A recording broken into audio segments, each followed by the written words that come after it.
No, no, that's wrong. Dixie Diamonds 407. Mets 2:34 a.m. Dixie 11:34 a.m.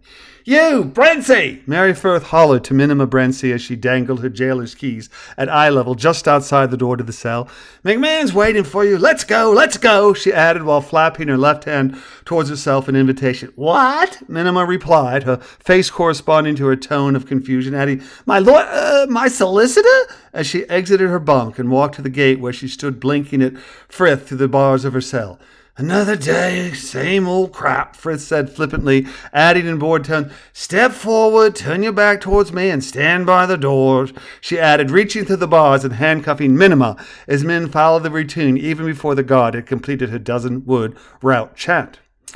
Frith looked at Minima's three cellmates, confirmed that they had remained where they'd been, unlocked the cell, and wagged her left hand towards Minima in invitation. Said action causing Minima's reaction of exiting quietly, stepping to Frith's right, and waiting silently as the guard relocked and checked the door.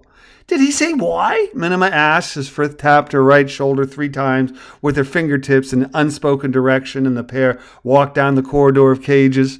To me, Frith asked, of course he did, but that's protected pettifogger guard communication. You'll have to ask him yourself. As they reached the elevator and Frith pushed a button, followed Minna into the car as the door opened and inserted her key before selecting a floor.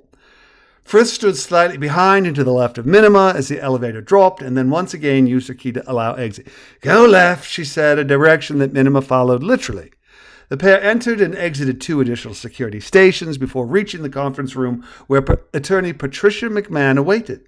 Frith knocked and unlocked the door without waiting for a reply. Once inside, she nodded and pointed at a bolted-to-the-ground chair that sat opposite the desk where McMahon sat, and after Minima had taken a seat, handcuffed her right wrist to the chair before addressing McMahon. She's all yours. You know how to use the intercom. Call when you're finished or if you need security for any reason. All yours, Frith said, a small scowl curling her left upper lip 2 millimeters skyward. I will, Frith replied. Thank you and have a marvelous day.